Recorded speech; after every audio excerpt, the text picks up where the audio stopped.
여러분 안녕하십니까? 일요일 밤 여수 MBC 뉴스데스크입니다. 보성과 여수 등 전남 동부 권역 내에서 어제와 오늘 이틀 동안 코로나19 확진 환자가 잇따라 발생했습니다. 전라남도는 지난 14일에서 17일 사이 광주 확진자와 접촉한 보성 거주 30대 여성이 오늘 코로나19 확진 판정을 받고 순천의료원에 이송돼 격리됐다고 밝혔습니다. 앞서 지난 14일 이라크에서 입국한 전남 33번 확진자의 직장 동료 50대도 어제 여수에서 코로나19 확진 판정을 받고 현재 순천의료원에 격리 치료 중입니다. 지난 17일 광주의 확진자가 순천에 머물면서 접촉한 밀접 접촉자 2명은 모두 음성으로 확인됐습니다. 한 해 100만 명 이상이 찾는 단일 관광지로 전남 동부권의 5곳이 꼽혔습니다. 하지만 포스트 코로나 시대 관광 분야도 방문객 숫자의 굴레에서 벗어나 힐링과 여유를 경험하는 패러다임의 변화 바람이 불고 있습니다. 박민주 기자입니다. 순천만 국가정원, 코로나19 확산 속에서도 관광객들의 발길이 이어집니다. 갑갑한 일상을 벗어나 거리를 두고 정원을 즐길 수 있는 공간으로 부상했습니다. 모든 것이 탁 트이고 이 자연이 그러함인데 그러함 속에 내가 하나 된 것 같아서 굉장히 힐링이 됩니다. 문체부와 한국문화관광연구원이 국내 관광지 방문객을 조사한 결과 지난해 국가정원과 순천만 습지 방문객은 618만 명, 놀이시설을 제외한 순수 관광지로는 전국 최고를 기록했습니다.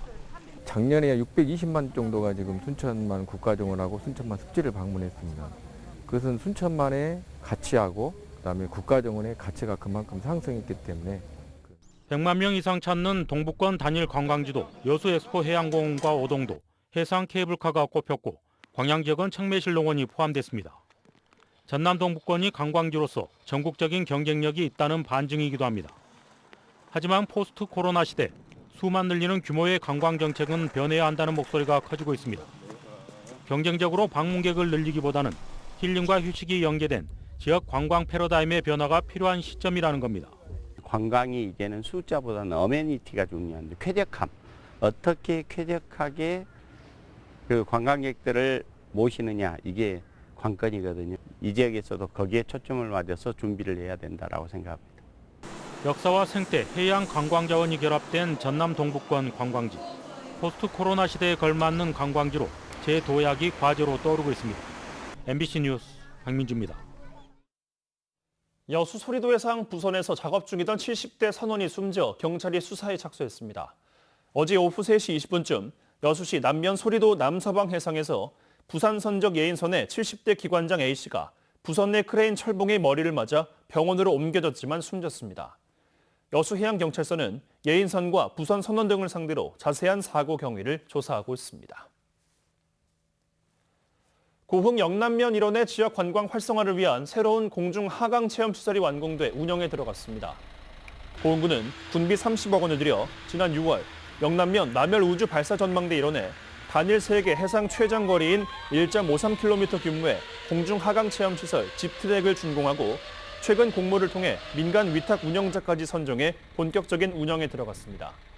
고흥구는 이번 체험 시설이 고흥 여수간 연륙 연도교, 우주 발사 전망대, 남열 해돋이 해수욕장, 미르마르길 명품 탐방로 등 지역의 관광 자원과 연계해 고흥 관광 활성화의 새로운 기폭제가 될 수 있을 것으로 전망하고 있습니다.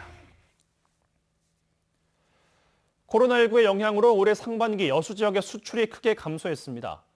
여수세관에 따르면 올해 코로나19 확산에 따른 석유 제품 수요 둔화, 석유화학 제품의 수출 단가 하락 등으로 상반기의 수출이 전년 동기 대비 21% 줄어든 83억 달러로 조사됐습니다. 품목별로는 석유 제품이 25%, 석유화학 제품 16%, 철강 제품은 26%가 각각 감소했고 국가별로는 미국이 44%, 중국 28%가 감소했습니다. 여수시가 제5기 낭만포차 운영자 선정을 위한 공고 절차에 들어갔습니다. 여수시는 관내 6개월 이상 주민등록을 둔 청년과 차상위 계층, 다문화 가정 등을 대상으로 오는 26일까지 신청서를 접수한 뒤 서류 심사와 음식 품평회 등을 거쳐 낭만포차 운영자 18명을 선발할 예정입니다. 제5기 낭만포차는 오는 10월부터 1년 동안 거북선대교 하부 공간에서 운영됩니다. 순천시가 밤나무 해충 항공 방제에 따라 방제구역 주민들의 주의를 강조했습니다.